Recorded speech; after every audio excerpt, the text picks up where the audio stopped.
יזכור.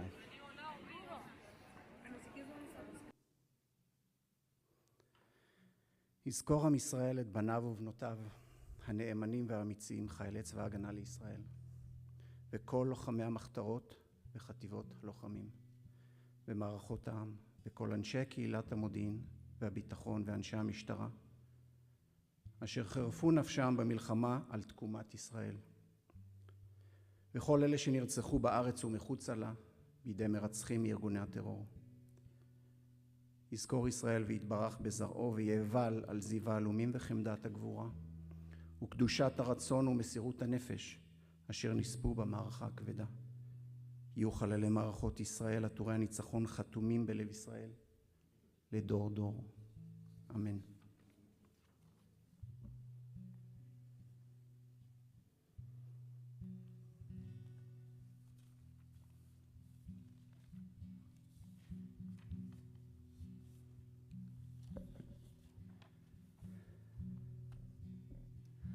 מה אברך לו במה יבורך, זה הילד שאל המלאך. מה אברך לו במה יבורך, זה הילד שאל המלאך. הוא ברך לו חיוך שכמוהו כאור, ברך לו עיניים גדולות ורואות, לתפוס בן כל פרח וחי וציפור, ולב להרגיש בו את כל המראות. מה אברך לו במה יבורך, זה הנער שאל המלאך. מה אברך לו במה יבורך, זה הנער שאל המלאך. וברך לו רגליים לרקוד עד אין סוף, ונפש לזכור בה את כל הלחנים, ויד האוספת צדפים עלי חוף, ואוזן קשובה לגדולים וקטנים. מה אברך לו במה יבורך, זה האלם שאל המלאך. מה אברך לו במה יבורך, זה האלם שאל המלאך. וברך כי ידיו הלמודות בפרחים, הצלחו גם ללמוד את עוצמת הפלדה, ורגליו הרוקדות את מסע הדרכים, ושפתיו השרות את מקצב הפקודה. מה אברך לו במה יבורך, זה הגבר שאל המלאך. מה אברך לו במה יבורך, זה הגבר שאל המלאך. נתתי לו כל שאפשר לי לתת, שיר וחיוך ורגליים לרקוד, ויד מעודנת ולב מרטט, ומה אברך לך עוד.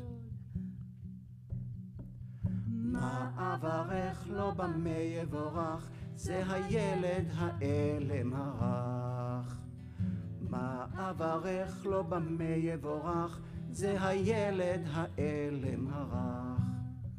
הנער הזה עכשיו הוא מלאך, לא עוד יברכו, לא עוד יבורך. אלוהים, אלוהים, אלוהים, לו אך ברכת לו חיים.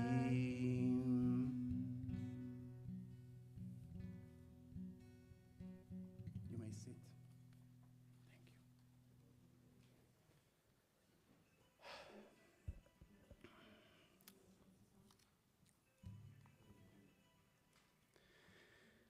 Today we remember the 24,068 soldiers who died protecting the state of Israel since 1860. Most of them were Jews, but some of them were Druze and Bedouin who served in the IDF. Almost everyone in Israel knows someone who died in battle or a family who has lost a loved one. As a medic in the army, I witnessed many soldiers and civilians died, both Israelis and Arabs. Being in the field and seeing someone die is hard, not only for the sadness of someone ending their life, but also knowing that in just a few hours their family's reality is going to change forever. The Israeli society is connected through the shared goal of living free in our country. We also share the pain of the loss of young lives in pursuing this goal. Today, we also remember the civilians who died as a result of hostile attacks by foreign armies and terror organizations directed against Israelis worldwide. These attacks make no distinction between men, women, children or adults, Jews or non-Jews. They are targeted against the existence of the State of Israel and aim to kill innocent people simply because they are Israelis. Their number is 4,216, and this number is growing weekly as a result of continuous terror attacks in Israel. Among them is my sister Ilana, who was brutally murdered together with 21 of her classmates in one of the most horrible terror attacks that Israel ever known. In this day, we put our differences aside and unite in the memory of those who died so that the State of Israel can exist. By giving their lives, they help to ensure the existence of Israel as a home for Israel in a place of refuge and safety for every Jew in the world, knowing there is one place that will always welcome us unconditionally. As we usually say in this day, Bemotam tzivu lanu et hachaim. Upon their death, they commended us life. How we want this life to be is our choice. For me, it means being the highest version of myself, and also constantly exploring my choice to be born as a Jew and as Israeli. Whatever this choice is for you, in this day we remember that so many people gave their lives so we are able to even ask these questions. For that, we are grateful.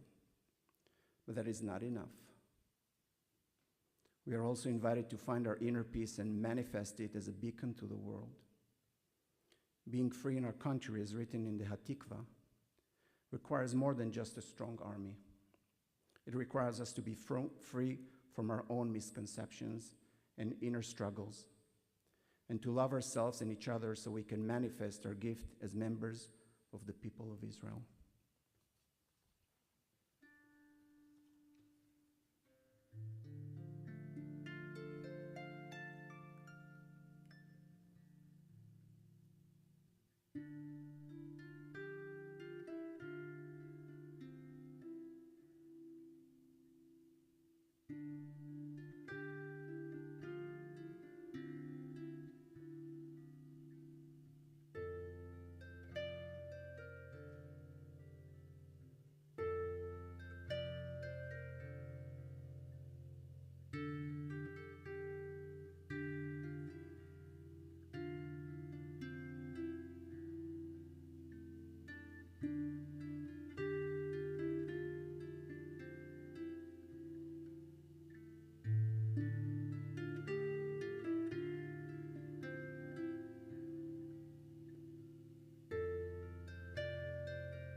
now invite Rabbi Solomon to chant El Malech HaChamim. Please rise if you're able.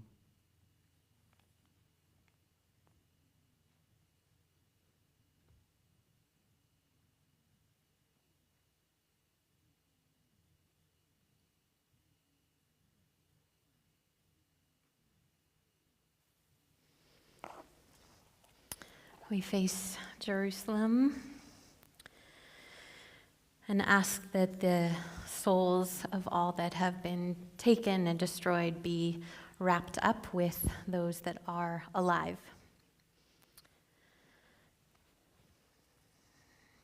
El Malei Rachamim Shochein Bamromim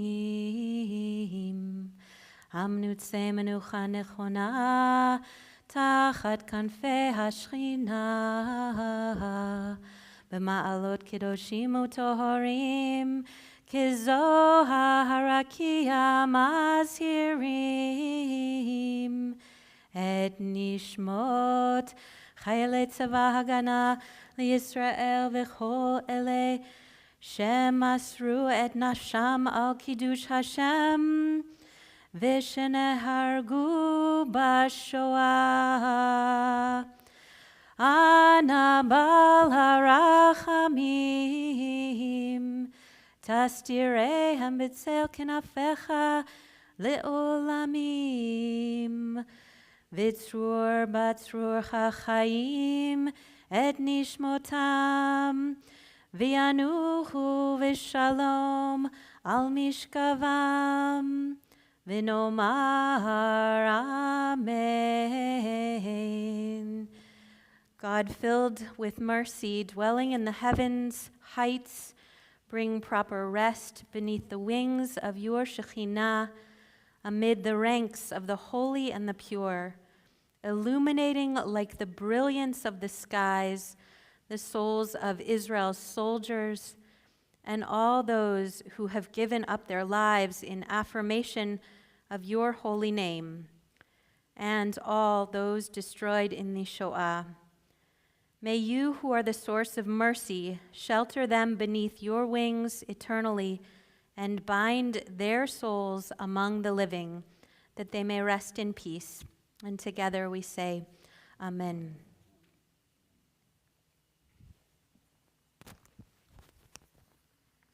You may sit.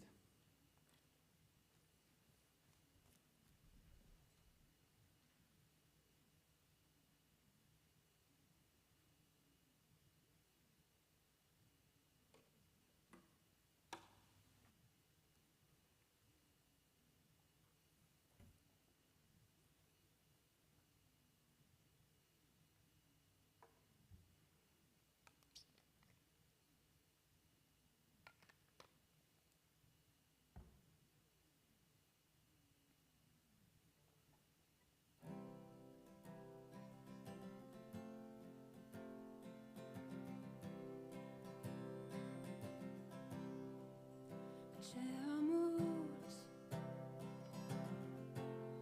משהו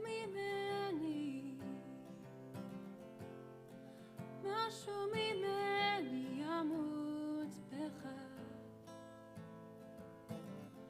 ימות בך שאמות ממשנו ממך בי אשר ממך בי ימות איתך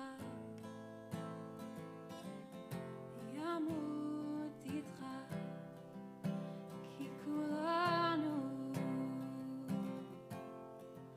כן כולנו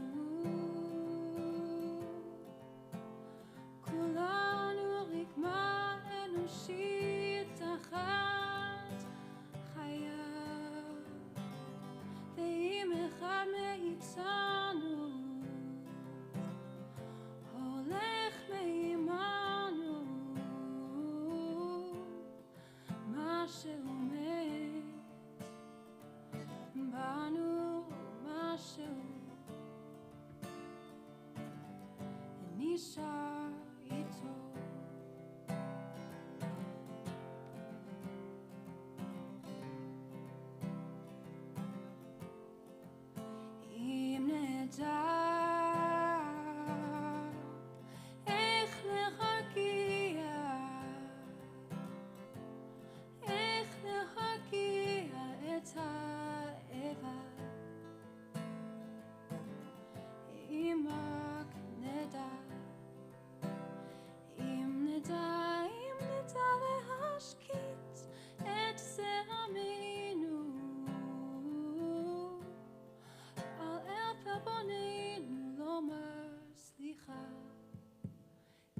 נדע להתחיל מההתחלה, כי כולנו,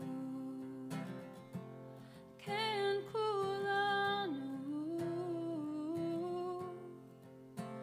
כולנו רקמה אנושית אחת היה, ואם אחד מאיתנו הולך מעימנו, משהו מת בנו, משהו נשאר איתו.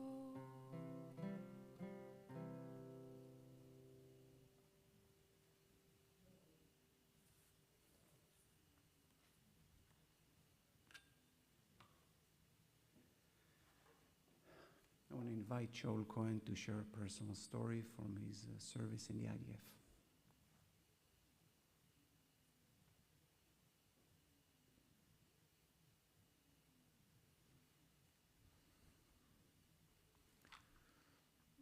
It's good to be here with you, and it's important for us to be here. The story that I will share with you is about a process of learning that occurred across my life, but in particular at one very difficult moment. I grew up with a steady diet of stories of Israel's heroes, of the Haganah, of the IDF. The names in our household were Moshe Dayan and Yigal Yadin and all the rest. The lore of Israel's army was braided into our identity. When I went into the army, I had only been in Israel for 1 year. And it was a year in which I was a student and almost entirely on campus. And I didn't really get much into the life of the country beyond that particular place. When I went into the army, I had all of these books that I had read and all of these stories that I had heard, and at the same time, I was remarkably ignorant about what some of it meant. I didn't know anybody who could tell me about the Bakum, the induction center. Didn't know anybody who could tell me about a kit bag. Didn't know anybody who could tell me about basic training. Off I went, ignorant. At the same time, I had a clear sense of what the army was about and what it was for. And when we were first in battle, the casualties that occurred were on the other side. And some of the men in my unit, boys, were disoriented by those deaths. They were confused, shocked. And I felt that I had less of that because of the preparation I had had in these stories of the army and what they were about. And I watched their bafflement with a sense of distance, and I was puzzled by it. Israeli boys who had been there their whole lives.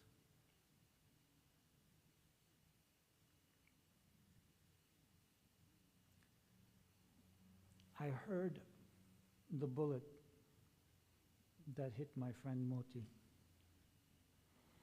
I didn't see it, but I heard it. Moti was about 10 feet away from me, and I didn't know that someone had been hit until almost immediately the calls went for a medic. And our medic wasn't far away, got to Moti quickly, and he called for the doctor. Doctor arrived as quickly as he could, and they began to take care of Moti. As they were doing that, Moti was talking with us. His position in the unit was radio man to the company commander. So he was always on our commander's hip, and they were very close. Moti took a bullet in his leg, and he was joking about how the commander would have to slow down a little bit for him to be able to keep up. And he was telling the commander, if I'm not able to for a little while, here's what you're going to need to know about the frequencies for the radio. And it was at the same time incredibly intense and almost comical. A helicopter came and evacuated Moti. And our company commander said to us, whenever we get out of here, whenever some of you go on break, your first stop will not be to visit your mother, it won't be to visit your girlfriend, it won't be to get a falafel. Your first stop is to visit Moti. And then you'll have your break. Whether he's in the hospital or he's at home, that's your destination.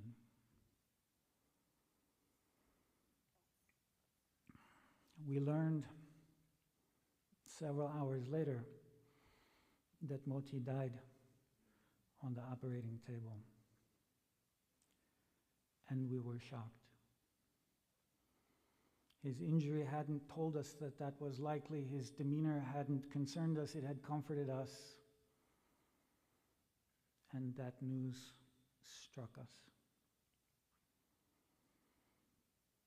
Those who organized such things told us that the next day a number of us would be helicoptered down to take part in Moti's funeral. And they began to organize the details of that. So some of the unit would be in the truck bringing his body to Har Herzl. Some would carry the coffin. Some would fold the flag.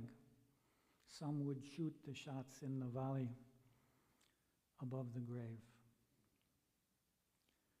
When they had detailed all of those roles to us, they then said, and these will be the alternates, and they named some more. When they were done, I said to one of my friends, what's this business of alternates? We can't go anywhere, we're not going to disappear, why would they need alternates? And he said to me, in case anyone passes out. And I didn't know what he meant. It didn't compute for me. My experience was book experience from far away. And I was the only one of my family in Israel, didn't have relatives there. Hadn't had this sort of experience. It still seemed to me unlikely and kind of odd. But the next day, when we were in the cemetery and Moti's family arrived, Moti, who didn't need to be in the army at all, a yeshiva bocher, Merkaz Rav. Moti, who didn't need to be in a combat unit.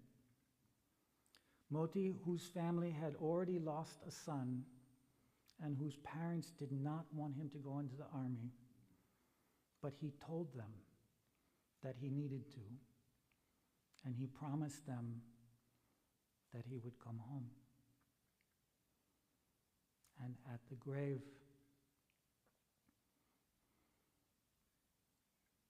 through the power of their grief, they asked Moti, where is your promise? You told us you would come home to us. Where is your promise? And I experienced an intensity of emotion unlike anything I had ever experienced before. And I still didn't fully understand. A year later, those of us who were able to were at the grave. for his yahrzeit. And his family was there, and their grief was still raw. And a year later we were there, and a year later we were there. And those who are able still go. And through that experience, I was able to watch as we moved on in our lives. And they were always stuck with Moti, lost on that day. We got older, got jobs, had families, brought kids to the ceremony. And Moti would always only be 19. And the family was comforted by our presence and celebrated the joys in our lives in a genuine way. But it was only through watching them absorb their life without their son that I realized how enduring that loss is, and how ignorant I had been, even as I had been involved, of the enormously steep price of protecting Israel. From that experience, I came to appreciate deeply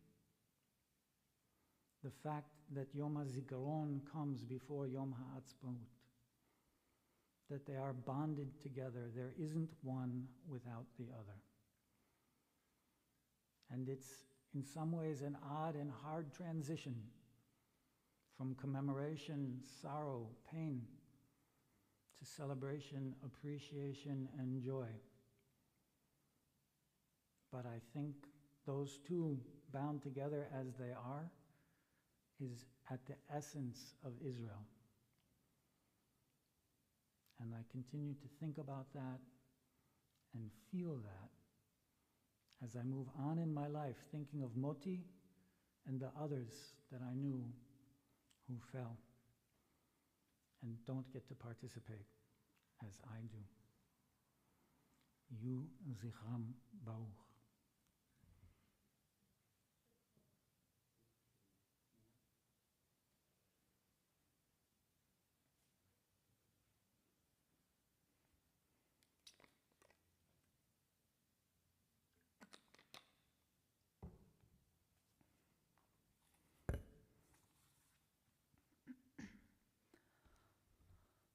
אחו יזכור את הגלים, אבל הקצף אין זוכר, זולת ההם אשר עברו עם רוח לילה מאחר, מזיכרונם הוא לעולם לא יימחק, לא יימחק. הכל ישוב את המצולות, סולת הקצף הלבן, נרות הלילה דחו, הידידות האהבה, הנעורים שבאו פתע אל סופם, אל סופם, כמוהו גם על חוף ליבם, רטט אז מס שהוא חיוור, והם רשמו בתוך ההול, כשהירח העובר, האיר פתאום פנים זרות וזחוק רפה, וזחוק רפה, הכל ישוב את המצולות, סולת הקצף הלבן, נרות הלילה דחו, הידידות האהבה, הנעורים שבאו פתע אל סופם, אל סופם. יהיו שם קום חיות ריקות, שנהמו קינה של ים וויטמין על הגבעות ושניים שחרפו דומם בין החצה והגברים והגשימה והשקים והשקמה הכל ישוב את המצוות זולת הקצף הלבן נרות הלילה דחו הידידות האהבה הנעורים שבאו פתע אל סופם הכל ישוב את המצולות זולת הקצף הלבן נרות הלילה דחו הידידות האהבה הנעורים שבאו פתע אל סופם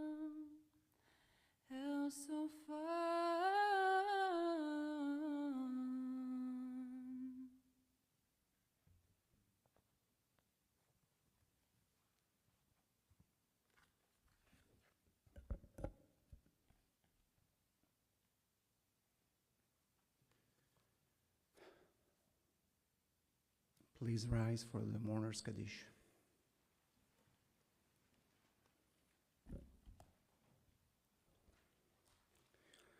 יתגדל ויתקדש שמי רבה, בעלמא דברה חירותה וימלך מלכותה, בחייכון וביומכון ובחיי דכל בית ישראל, בעגלה ובזמן קריב, ואמרו אמן. יהא שמי רבה מברך לעלם לעלמי עלמיה, יתברך וישתבח ויתפאר ויתרומם ויתנשא ויתהדר, ויתעלה ויתהלל שמי דקודשה ברכו.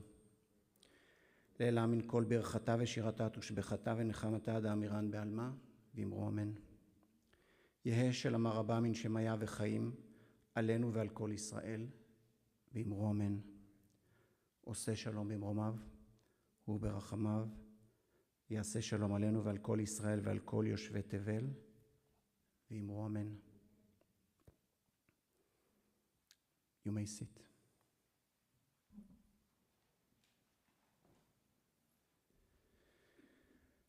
In יום הזיכרון, we tend to say נזכור ולא נשכח. We remember and we shall not forget. We remember each and every one of the sacred fallen as if they are a part of our own family. This is a promise for the present moment. And we shall not forget them, which is our promise to keep remembering them in the future. Yom HaZikaron is just one day, but the memory of the loved one stays with us every day. Yehi Zichram Baruch. May their memory be blessed. Amen. For the tikva, please rise. And please join me.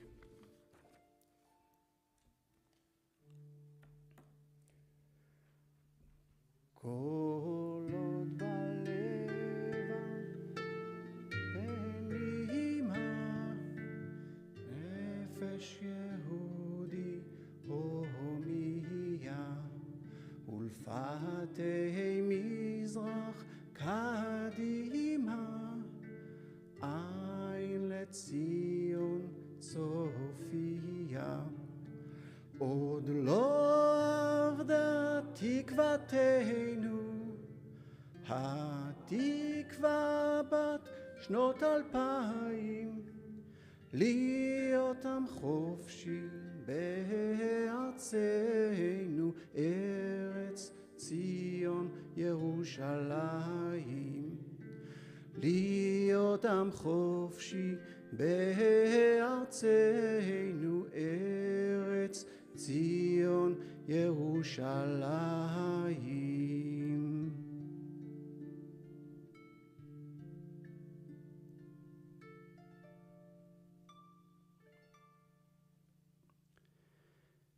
This is the end of Yom HaZikaron and the beginning of Yom HaAtzmaut.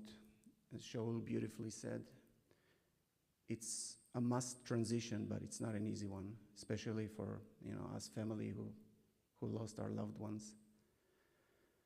Nonetheless, I urge you to make this transition and shift from this biggest sadness to being happy. So happy Yom HaAtzmaut. And thank you all for participating. Thank you for Mina and David for the beautiful music. It just touched my heart beautifully. Thank you for Shaul for this beautiful story. Thank you, Rabbi Solomon. Thank you for the Israeli Task Force, Greg, Kelly, Ellen, Shlomo. Did I miss someone? No. I don't know. And thank you all for being here. Thank you all for watching us. It's the first time we did it the Israeli way, just to bring you the feeling of how we remember the soldiers and the people who died in terror attacks, and we make the transition for Yom HaAtzmaut. And it's really important for me, for us, that you're all here to share this moment with us. So thank you.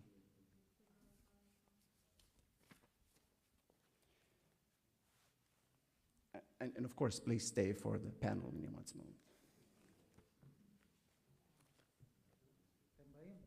Yeah.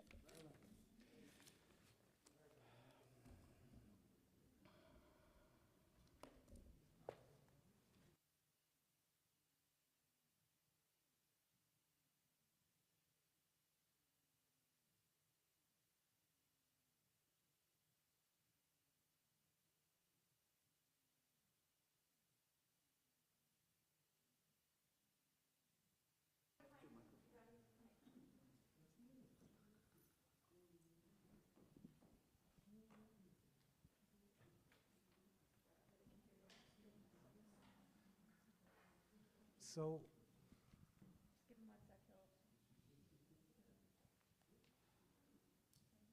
okay. All right. So I'm joined on the Bima by 4 members of our community. In a moment, I'm going to ask each of them to introduce themselves to you. And then we'll have some conversation about things that they consider in relation to their lives and to Israel. And I'll pose them some questions. And at some point, we will give you the opportunity to pose questions of them as well, or to share your thoughts too for a bit. And we will do our best to have you out of here by midnight, because you want to go dance. I borrowed a watch from my wife, but I don't really know how to use it. So you can signal me or throw things if need be. So, Rabotai, let's begin with your name, where you are from in Israel or elsewhere, and how long you've been here in this community. Bavakasha.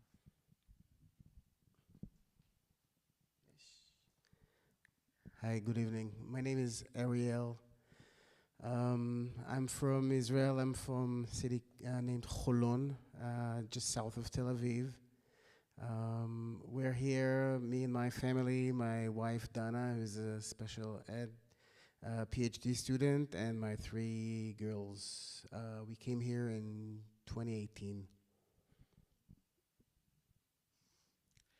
My name is Shlomo Liebeskind. I have been in Eugene since '85. I came to the US from Israel in '65 to get my PhD from the University of Wisconsin without planning to stay, but many things happened, and here I am. And in Israel, I lived in Haifa.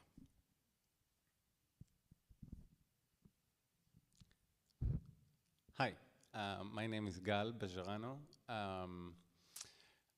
I am originally from Tel Aviv, from central Tel Aviv, grew up there. I moved here a year ago. My wife is a long life member of TBI and from Eugene, and that's how I got here. Okay, my name is Eitan Turgeman. I was born in Tzfat in Israel. It's a northern city. Then went to Tel Aviv, studied in Tel Aviv, and then stayed in the center of Israel. We moved here, Namit, I, and our 3 children in 2016. So I will ask some questions, but one thing I learned in Israel is that Israelis will answer, but they won't necessarily answer to the question you've asked. They might even say that's not the right question, the real question is. So we won't be too formal about it.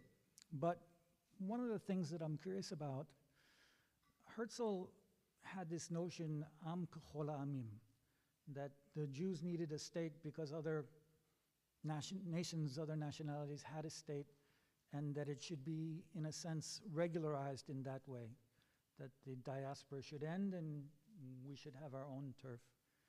So I'd like to begin with your thoughts about what Israel needs to be, what Israel could be, what you want Israel to be, in relation to that notion that Herzl had that we would be regularized by having our own state.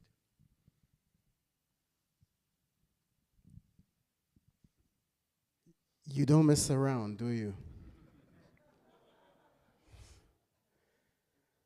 My God, this 45 minutes later. Now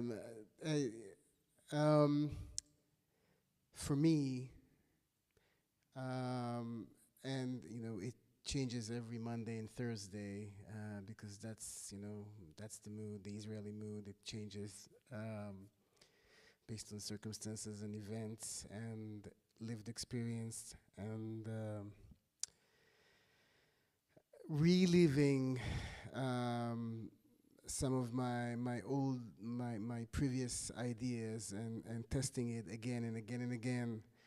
And here's how I avoid your question by I usually tend to listen to radio stations and news outlets that is the opposite of where I feel at that moment, that year or that month. So I can just test myself and criticize myself, my own thinking, so I won't be too much inside my own head. I invite myself to be irritated and angry and pissed at the commentator and boo them, but 25% comes in and stays with me, and then 6 years later I shift to the other side.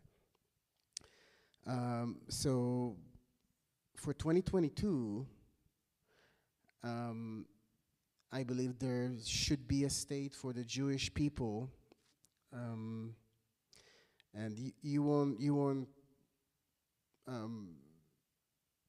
I can't say that Judaism for me is not a religious. Is more of a nationality. It's the identity. There's no difference for me from being Jewish and being Israeli, and so Jewish state for the Jewish people with a constant battle, moral battle on how we are still live with other nations, civil, being civil, being how do you say it? Refusing this. I don't want to say racism, but this inherited idea of this is just for you and all the others can be somewhere else. So name it how you want, but I need to fight this urge to turn other people around.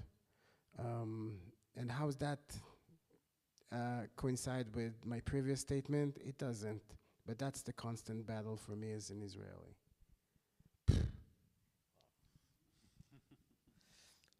I will focus on part of your question. And the part of the question is what Israel is for me. I was born in 1937, 2 years before the war started, in Poland, and went through the Holocaust, through the war in Poland, hiding, pretending that we were Christians. So at that time, I knew that the only thing that I shouldn't do is to tell someone that I'm Jewish. That was mortal danger. And I won't talk about all the things that we went through. It wasn't simple and wasn't easy. Just we moved. Was one thing I can mention that we stayed around Warsaw, and we moved at least 50 times during the war. after the war, I experienced in Poland incredible anti-Semitism. Being a Jew was bad. In school, they gave me a bad time. They called me a Jew, a pig is going after you. A friend of mine told me that he will never forgive what I have done. And what have I done? I killed Jesus. I killed their God. And in 1950, when it was possible to go to Israel, the entire family, went to Israel. And I remember we took a boat from Italy, and we disembarked in Haifa, and was miraculous. I felt that I was reborn. I was not someone who was in Poland who was not Polish. It was not my country. In Poland at that time, now there are so few Jews, I don't know what's happening exactly, but if you are a Jew, you are not a Pole. A Pole is someone who is Catholic. In Israel, in Haifa, I felt I was reborn. I felt proud very quickly that I'm a Jew, and nobody will tell me all the things that I experienced in Poland. I think even though I live now here in the US, I think I can feel proud that that Jews have a state. And I think that many Jews, I hope that almost all Jews feel that way, that they are not, they are here, live in the US, but Israel is a state of the Jews. And there are very few people, and they are persecuted until today. The gypsies are persecuted, and part of it, they don't have a state, and we do.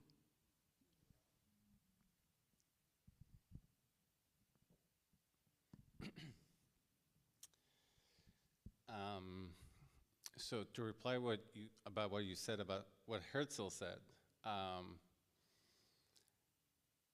I think the initial intent was to be a nation like all other nations in order to have a home, because we didn't have a home. With that being said, we're not like the other nations. We are a special nation.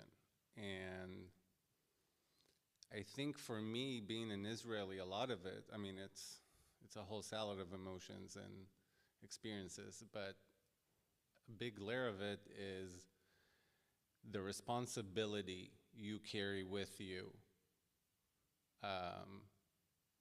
because of the history, because of your community, because of the life path you'll need to go through and experiences you'll need to go through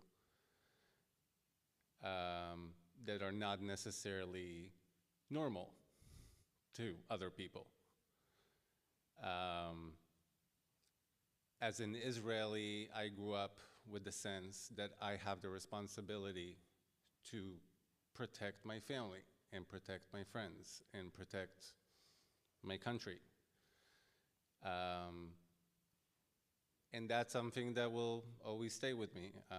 Like you said, I also grew up on all the war stories and the ethos and all of it. And as an adult, a lot of things change in your perception, but eventually it is a special nation. It is a sense of community no matter where you are. It's a sense of belonging. No matter what's your background, no matter where you're from exactly in the country or what type of family you're from, you're always gonna have a common ground that I think no other nation is sharing. So. Building off of what Gal said, or in the Israeli sense, he stole some of my ideas. I would say that I grew up on the idea that Jewish people are more special than other people.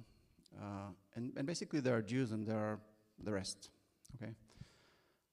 And when I started forming my own opinions, I understood that most Jewish people misinterpret the term Am Segula, which is from the Bible. I said that they think that we're more special than others.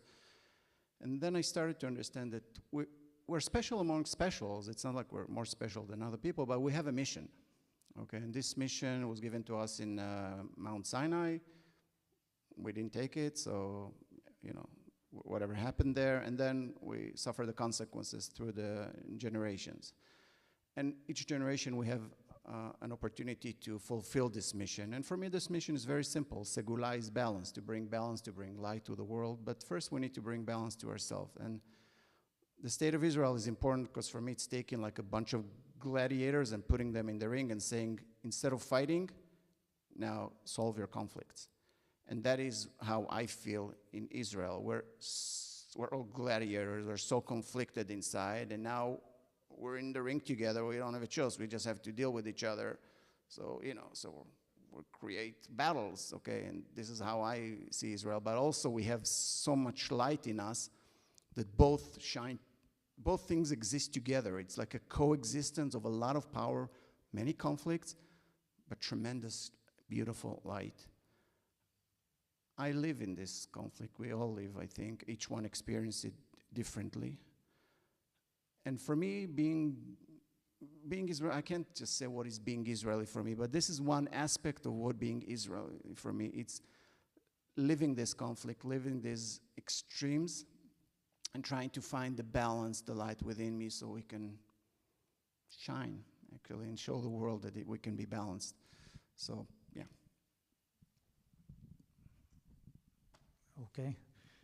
I appreciate each of those answers. For the next question, by all means, respond if you want to, but if you feel that you don't need to, then you're not obligated. But I want to extend that question a little bit. And Gal, in your response, you said no matter where you're from in Israel. So one of the notions of Israel, kibbutz galuyot, is it's bringing together the diasporas, the people who have been scattered around the earth. And Israel doesn't have on its currency e pluribus unum, but it has this notion, am echad, one people. In my unit in the army, there were people born in 9 different countries, one of them Israel. It wasn't a big unit. So my question for you, extending that earlier one, is, given how multifaceted the country is, people coming from different places, people being there longer, shorter, religious, not religious, and the different communities within, what is an Israeli? What does it take to be an Israeli? What makes an Israeli? And obviously, there's a set of documents that legally can confer that, but I'm thinking deeper than that. Which one of you would like to begin?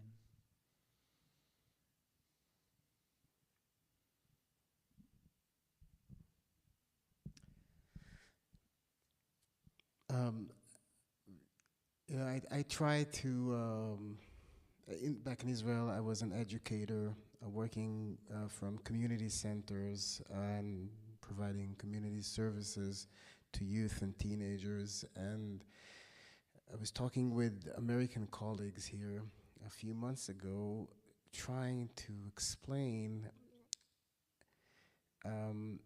or trying to explore ways to imitate the military experience, not because it's military, but as a melting pot, as a catalyst to create cohesion, to create solidarity, which I find sometimes lacking in the community that we live in.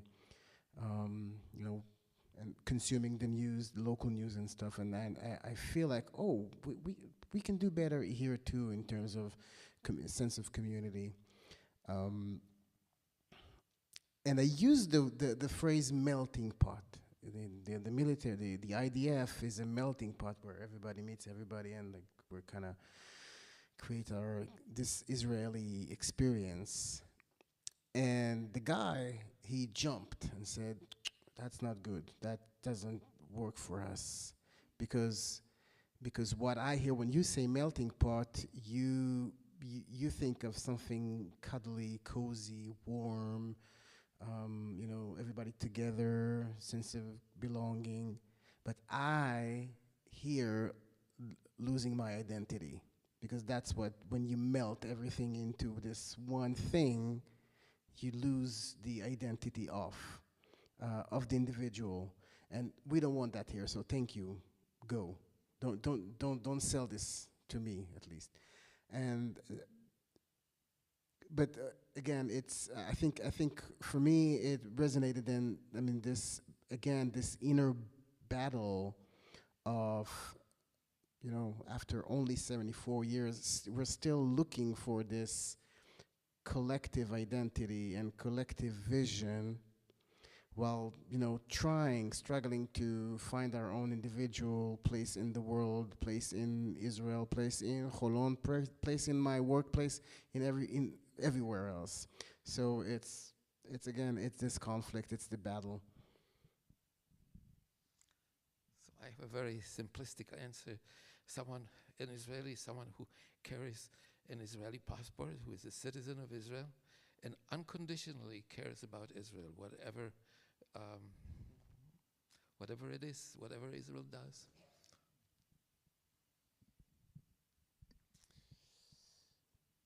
Wow.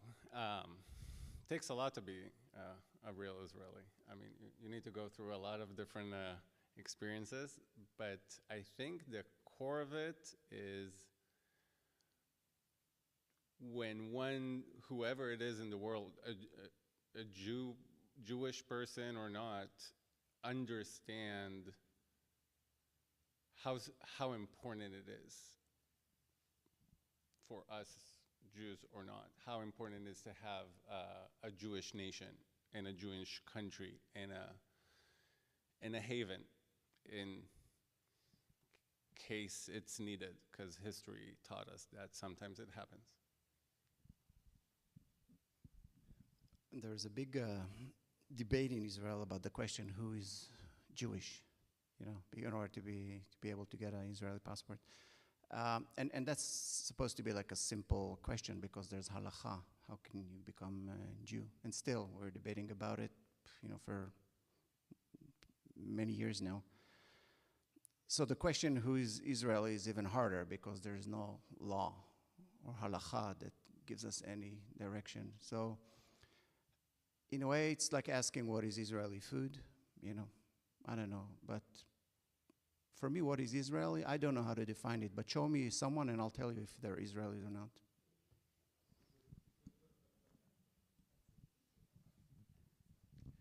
Israelis, no.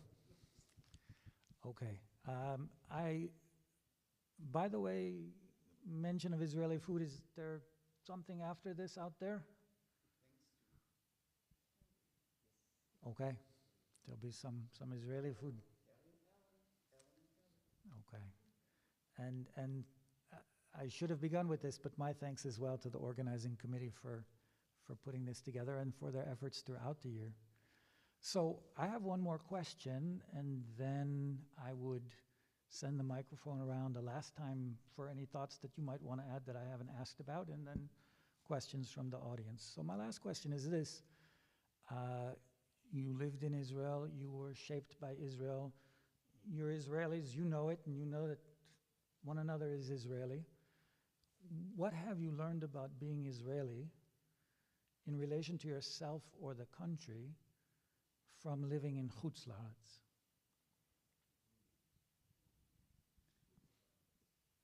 Living outside of Israel. First, I don't have time to think. I think it's not about Israeli, because I'm Israeli in my blood. Though I got my U.S. citizenship and everything. Probably I'll never call myself American. Not because I don't want to. It's because I haven't experienced the experiences in my childhood and in my youth that shaped me as an American. Okay, so yeah, I can learn the language, but I will, behave like Israeli, because that's how I'm shaped. but at least being Jewish here is different because I don't take it for granted. Okay, in Israel, you take being Israeli and being Jewish for granted. You know, skim on the holidays, you go just eat something. Yeah, it's all about food and stuff. And here you come, and all of a sudden things have meanings. You know, bar mitzvah. It's not just hey, let's have a party and dance. You know, it's like preparing for 8 months. You know, whoever prepared for bar mitzvah for 8 months and go to Mina for 6 months of studying. We don't do that in Israel. Here we have to, okay? We have to put meanings into things, otherwise we lose it, okay? So it requires me to be more Israeli than I am in a way, and I would say even more Jewish than I am. So yeah, so I'm grateful for being here and having different perspective and being able to bring this aspect also to people who are not aware of Israel in the sense that we are. You know, it's not, you know, I go to Las Vegas to my sister, 10,000 Israelis, everything, you know, but here in Eugene, you know, it's a smaller community, so in a way we have, I wouldn't say duty, but more opportunities to bring Israel to the community, and I'm grateful for that. So as far as being Jewish abroad, I very much relate with what Eitan said. How much in Israel, I come from a very secular family relatively to Israel. And it is kind of amazing how it gets significant when you're out of your zone, out of your Jewish zone. And as a person who grew up in Tel Aviv, I always kind of looked at myself as a citizen of the big world, and I grew up in the big city, so I can and I know everything about abroad or whatever. And it made me appreciate a lot of small things that I've always taken for granted. Probably just because that's where I grew up and that's where I've been all the time. So it definitely made me notice a lot of aspects in the day-to-day Israeli life that I probably never gave much attention before. So living outside Israel, I noticed that I am much more concerned about Israel's security than when I lived in Israel. It seems like being in Israel, it's part of you, you're there, you're not worried, at least I was not. And even when I visit, an extended visit, I spent a sabbatical in Israel and go frequently. I also am concerned, I cannot tell if it's more concerned or not, how Israel is criticized and how the bad PR. And at least it seems to me that I was less concerned about it before, and it seems to me also that in Israel, Israeli citizens living in Israel are less concerned about that.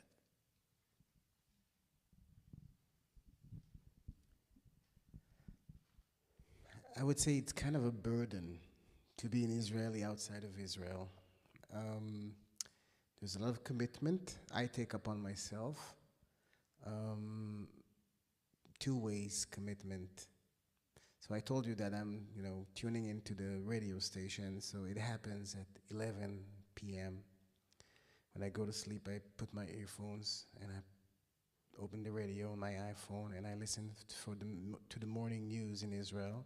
I have to do it every day. I've been doing it for 4 years, from 11 to 1 a.m., so I can go to sleep while I'm being fully updated. And then when I wake up, it's the evening news at 10 a.m. There's evening news. It's always in the background, and so I'm constantly updated. And it's something that I took upon myself because it makes me feel safe that I have one foot there and I know everything. And the other commitment that I took upon myself is to be an ambassador. And in everything that I do, in everything that I am, in every conversation, I would plug it in, and I would, I don't shout it out, but I know that I represent every time. I represent the Jewish people and I represent the Israeli people. And it's a commitment, but I'm fully committed to do that. So, מישהו רוצה להוסיף משהו? Okay, I will share one concluding thought and then questions from all of you. We began the evening with a siren, and we were standing and we were together. If you haven't been in Israel when that happens, you can get some sense of it by watching it on YouTube and seeing the country come to a halt in that moment. That's a remarkable thing, that there is a shared bond, a compact, and an understanding that at some existential level, everyone is in it together. And it's not ever as pronounced, perhaps, as when the siren goes on Yom HaShoah and Yom HaZikaron. Those sirens make me a little crazy because when the Scuds were falling, we had them too, so it reminds me of that. But Ariel was talking about the news, and those of you who have been in Israel know that the radio news broadcast on the hour begins with some beeps. And Israelis, I think, it's in their DNA that when they hear those beeps, part of their mind is attentive to hear if there's going to be bad news on the first story of the hour, and if so, how close it is to them. Because they're all close to the sacrifice, to the cost, and to the pain. And it's not desirable to have your identity and to have your bond shaped by that. But that doesn't mean that it isn't something to be appreciated. Israelis can celebrate and party in all their different ways. But when it comes to the cost of being Am Yisrael, there is a remarkable, powerful common ground. And that's something, in fact, to celebrate. Okay, any questions for our panelists? Yep. So, I'm Sharon.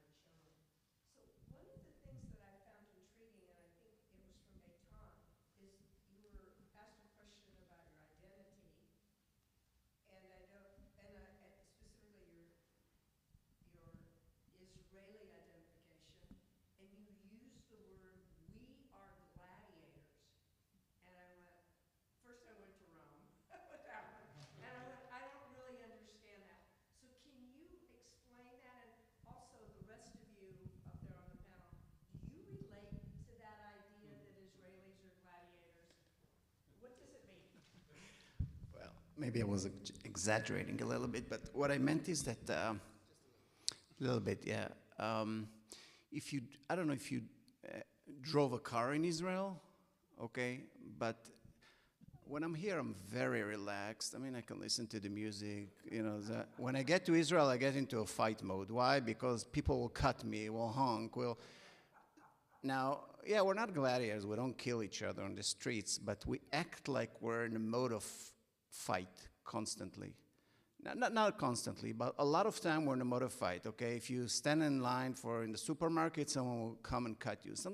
Things that you'll never see in Eugene because people respect each other. And this is just one example. When I'm in Israel, I'm watching my back. I'm in constant fight of mode. But as Shaul said, but I'm also feel tremendously loved. So I don't know how these two goes together, okay? Because I know that in a moment when I need help, okay, everyone will just be there for me and give their life to save mine, and I'll do the same. So we share a very strong bond among gladiators. It's only symbolic way. We're not really gladiators, but what I'm saying was that we have a lot of fire within us, and it sometimes comes out not in a respectful way, and sometimes it comes out as a tremendous love, depending on the person and the situation. These two extremes reside together in Israel. That's what I feel.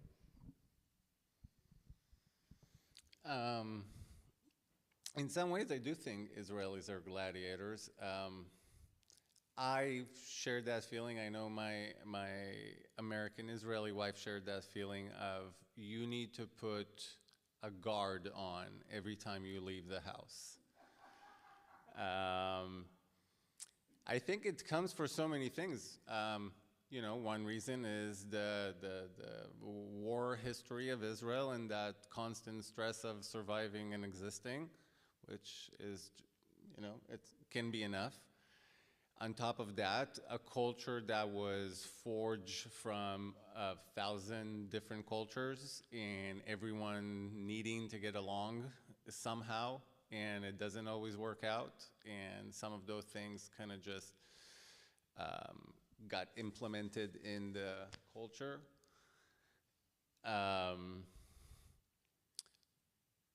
So it's funny, Israelis are fighters, gladiators, call it how you like, but I also really relate to what Eitan said about this shared community.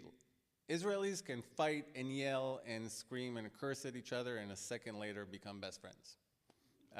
And it's common. It happens a lot, so yeah. I would pass on this. Please. I just wanted to say, I know it was war, there were terrible times, but, and this is ancient history, but when the Israelis, when we defeated the invading armies, my heart soared. It was like, we're here. Look what we can do. I am so proud of us. And it hasn't been mentioned specifically, but of course, Israel is a post-Shoah place. And so that's never far in the background. Yes?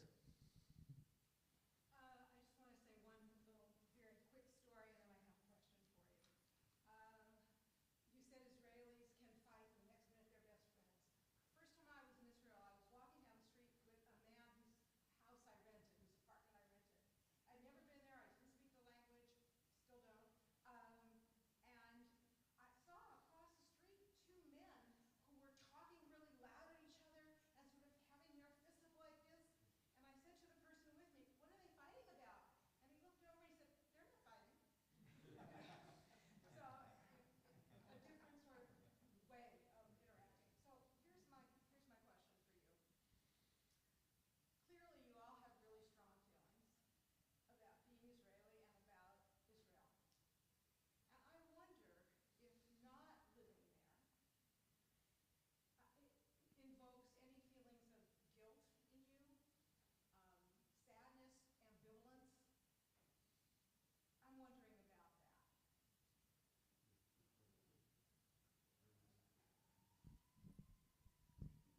No, definitely not. I'm completely fine with myself and with my journey and my family's journey. I invested a lot in my community in Israel and in my own identity, and I am.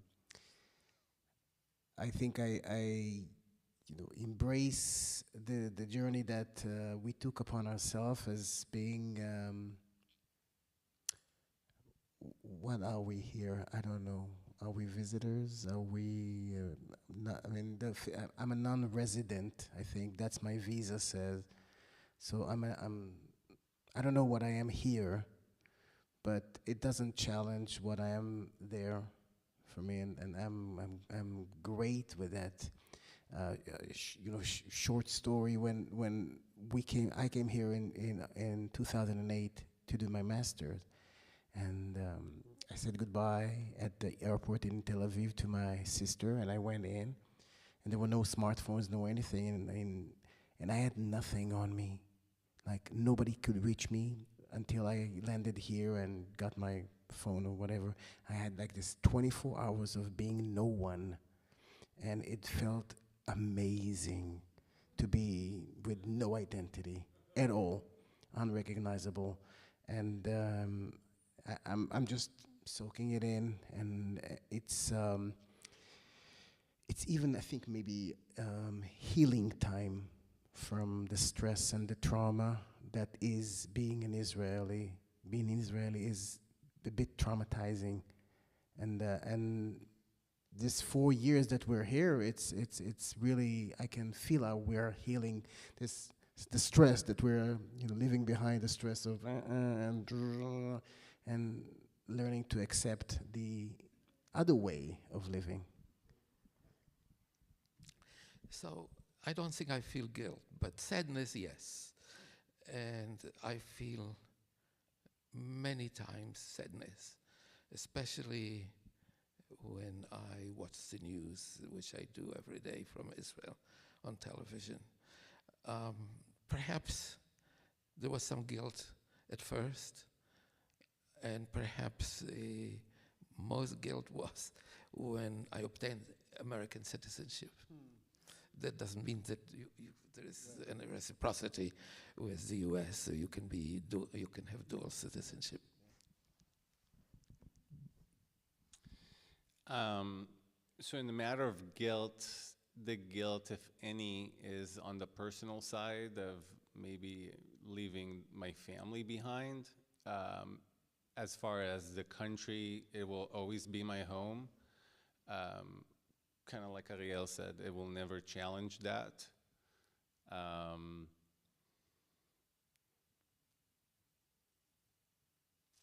But yeah, it's definitely, there's a bit more homesickness than I expected. Yeah. Yes, for me, living here is a catch-22. Like when I'm in Israel, then I want to be in the States. When I'm in the States, I want to be in Israel.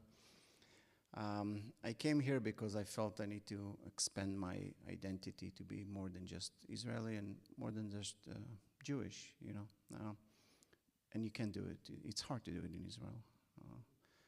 Here I have the quiet to see who I am as a person, and not just those two identities who I feel limit me in a way. Having said that, yeah, I am Israeli. I miss Israel. I miss my family. I miss my friends. As someone Israeli who went back to Israel said, Israelis and Americans are like oil and water. They'll never mix, okay? And not that I necessarily agree to that, but it's a challenge. It's a challenge to be here. Israelis form connections like that because we know how to form connections, and here it takes more effort. But that effort helps me grow. I like it. Now, that's from my perspective. What I am sad is that I am putting my children in a society that is different than what I grew up with. And they're growing to be more Americans than Israelis in a way. I'm not saying it's a bad thing, but it's different than me. It's just it's a bit sad for me, okay? And maybe their children will not know anything about Israel. I speak to them Hebrew, but I don't know what they're going to do with their children. So for that, I'll never have an answer whether it's right or wrong, but it's tweaking my heart a little bit.